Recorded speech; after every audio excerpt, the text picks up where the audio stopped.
setup. And here is a little magic pill of why vacation makes sense. And we never talk about it, but it's a real thing that you can produce hydrogen gas. Hydrogen gas is nasty stuff. Well, no, I mean the hydrogen itself, it's explosive in atmosphere. It blows up. You know how bad the water's got to be to cause that? This I don't know. It's incredibly bad. Yeah? There's a few areas of the country where it is actually very prevalent. There's a couple areas in New Hampshire, hydrogen sulfide gas in water is extremely high, but not to the explosive level. So even stored in tanks. So not something I'm super familiar with. I know it can happen. I know there's houses that burn because of this. And for the inconvenience of going to vacation mode versus leaving it operating. You call it that? Yeah. You're all right. So when you're in that vacation mode, it's going to maintain a very low temperature on that tank. Yeah. What's at 59 degrees? If your Yeah, space, it was like around 60 or so. Right? if your space is more than 59 Right. degrees, it's not going to run. Exactly. Right? Just kind of freezing protection at that point. Yeah. So anyway, that's why I brought up the vacation mode. And what's really important about the vacation mode is that you might prevent a fire in your house or your customer's house or whatever. If it's sat idle for a long time, open those fixtures.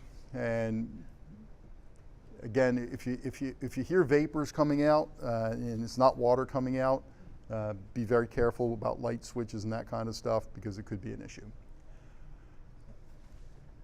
Mentioned it already, but absolutely, as a safety, make sure we're completely filling it. And as with any electronic products, if it's been in a fire or a flood or any other kind of insult has happened to the water heater, don't run it. I mean, that's all of our equipment's that way, but there seems to be a special emphasis on that for this product. So here again is display, operating mode. What do the different icons mean? I think that most of them, again, are intuitive. I think people understand what most of those icons are going to do for them. Then with this main display, what do all of these different things mean? Number one, main display, that's all of this, right? Number two, time and clock setting. So where's 2 sits here, that's where we're gonna set the clock. Scheduling. This has an interesting function that you can actually schedule the water heater when it will actually power up, or maybe more importantly, when it won't power up.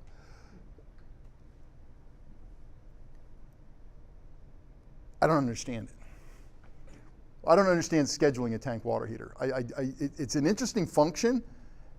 I wish I could give you a really good, hey, this is why you want to schedule your water heater. This is the reason I want to do it. To turn the water heater on, you actually press the power button. Do you have to wire it in first?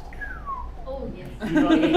No, you have to fill the tank first. Oh, okay. Then it's wired. But we already wired it, so we know it's wired. So All right. That contact must be filled with water before you can turn breaker. And then, again, yes, it can take a while for it to reach target temperature. If you initially power it up in just heat pump mode, it's going to be a while before you have hot water. 25, so three hours for an 80. So again, this is restating this. We've looked at this again, but just to get the reminder of what the different modes do, or what the performance is, or what the behavior is in the different modes. And again, this is where we reinforce that the hybrid knee heater mode shuts off after 72 hours. Set point temperature, factory set to 120 for the US, 140 for the Canadian stuff. Water temperature up to 149 max. So yeah, we can seriously talk about that scalding issue. But again, if we set it to that 149, we will maximize comfort for people. Vacation mode, again, it's a great mode to have. How many people are actually going to use it and keep the tank at 59 degrees while they're away? I don't know. But the hydrogen gas is a real thing.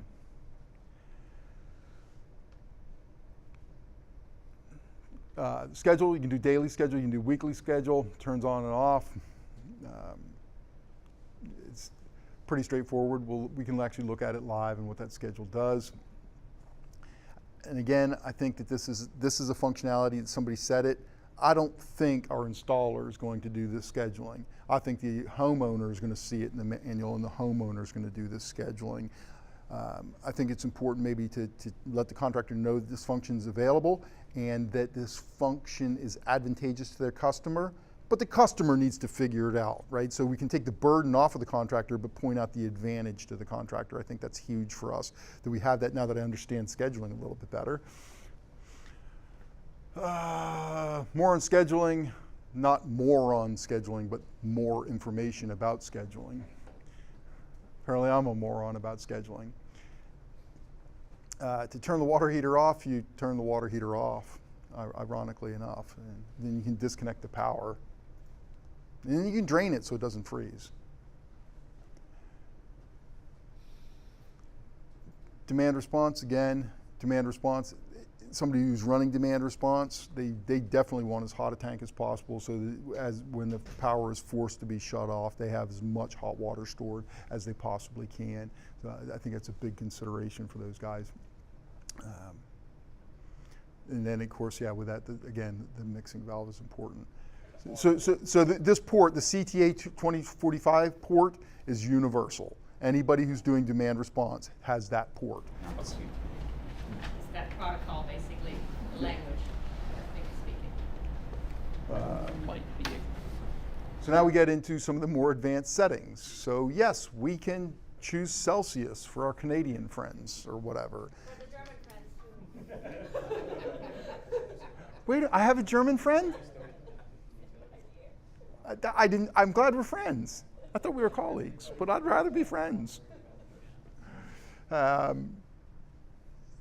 Maintenance reminders, contractors might want to force this one to happen. They might want to turn this on so that the homeowner lets them or requests them to come back, and then they can do their anode rod inspection and that kind of stuff. They can make sure that the filter's clean because the homeowner didn't check it, that kind of stuff. Got an audible alert or It's just a code. It doesn't make a sound, right? So I can read these to you, but for the most part, there's a ton of stuff here. You're not going to memorize it. This is one I really don't like and would tell a contractor you probably shouldn't use, and that's clearing the error history. I'd rather have the error history than not have the error history.